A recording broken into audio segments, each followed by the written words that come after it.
Welcome to Project U 2.2, the podcast where life and leadership meet endurance. I'm Greg Helmer, joined by my wife and partner in life and work, Carrie. Each week, we dive into the mindset, the neuroscience, and the real grit it takes to stop drifting and start living with clarity, confidence, and endurance. This is about real life, real struggles, and real growth. So lace up, it's time to live with endurance. Before we dive in, I want to start with Carrie's message from Wednesday. Letting go, releasing pain without losing yourself. That episode wasn't theory for us, it was lived. When she talked about betrayal, walking on eggshells, sleepless nights, and practicing forgiveness, she was pointing to a very specific season we walked through together. A storm that began with me trying to do what was right as a leader and ended with my resignation as a superintendent. And I want to say publicly, Carrie, you walked through that fire with more courage, more loyalty, professionalism, and class, and more grace than I can ever put into words. You didn't just survive it, you helped carry me through it. You taught me what it means to let go without losing yourself. And today, I want to share hurdle 3 from my own journey. The climb out of losing a highly public leadership position in the community in which we lived, and what it means to release pain without surrendering your integrity. That chapter in my manuscript begins with a single phone call. A voice on the other end said, "Greg, a written formal complaint has been filed against you for alleged acts of bullying and harassment the past 2.5 years." I remember freezing, shock pulsing through me like a wave. In 24 years at the time as an educator and a leader, nothing like that had ever been said to me.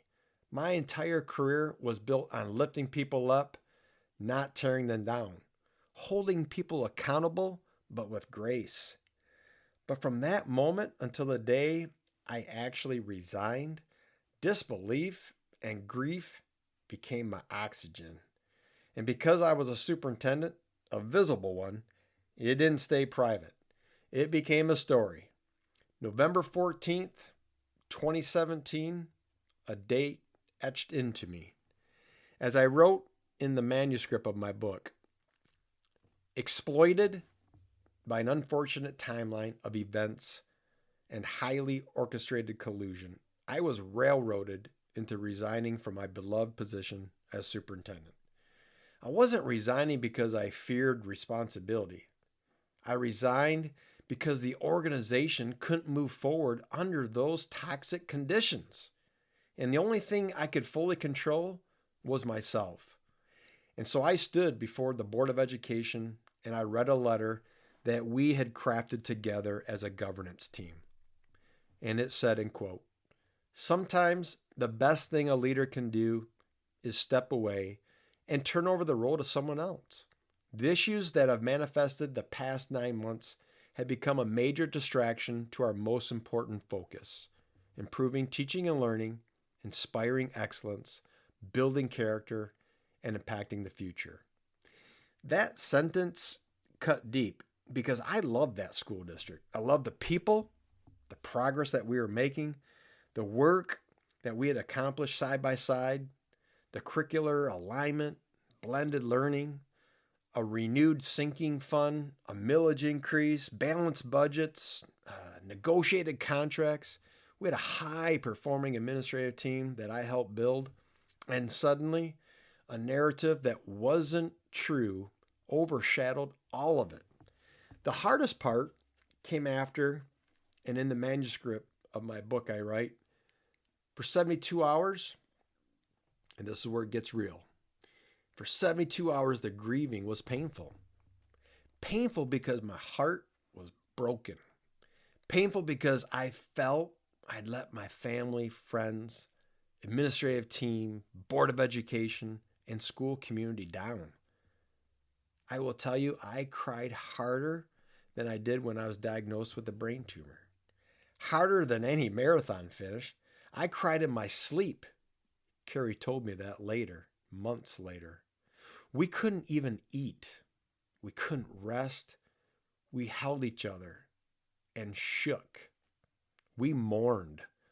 That wasn't just the loss of a job. This was the loss of identity, my rhythm, my purpose, and a chapter that we had built together as a family. And believe me, the media loved the story. We lived the shame. And underneath it all was a single question that I couldn't escape. How did I get here when all I was trying to do what was right? Over time, though, I learned more. I learned about some policy changes pushed through quietly by one specific board member. I learned about side conversations happening in shadows. I learned about a we in an email, a coordinated effort inching toward a predetermined outcome by a small group of vicious people. When I read the consultant's message thanking others for moving this work forward 1 inch at a time, it hit me. This wasn't a complaint, it was a plan. And strangely enough, the realization softened some of the pain. As I wrote, strangely, the devastation was mitigated knowing there was a we behind this bogus scheme. Their toxic scheming had brought my career to a crossroads. But I do know this. Hurt people hurt people. And sometimes hurt people get organized. But that turning point, that moment, that shifted everything as I went for a run at PJ Hoffmaster State Park, a park that sits along the shoreline of Lake Michigan, just a mile or so from our home. A place where I had logged thousands of miles. And on that evening and on that run, I barely shuffled. Emotionally empty. I was physically drained, emotionally drained.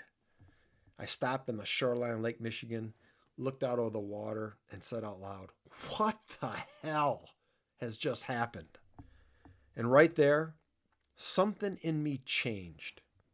And as I wrote in my book, I became awash with a deep sense of peace about my future and a strong feeling of pride for what I had endured. On that night on the shoreline of Lake Michigan, the reflection showed a man who was once broken, but now possessed a fiery new passion for whatever race came next. And my dad has always taught me, at the beginning of the day and at the end of the day, you should look yourself in the mirror. Knowing what you would do or what you have done is right. And even with all of the pain, the confusion, the injustice, when I looked in the mirror, I knew I hadn't compromised who I was. I'd been broken, yes, but trust me, I wasn't finished. And that brings me back to Carrie's episode about forgiveness, about letting go without losing yourself. Everything I went through demanded that choice. I could stay bitter. I could replay the betrayal. I could obsess about the damn politics, or I could release it. Not for them, but for me. They know who they are. They knew what they did. But for Carrie and for our boys and for whatever future God still had waiting. Letting go didn't mean pretending it didn't hurt. It didn't mean saying what happened was okay. It didn't mean that politics were justified. Letting go meant refusing to let that chapter define me. It meant refusing to carry their toxicity into my future. It meant protecting my peace more than protecting my pride. And my pride was hit.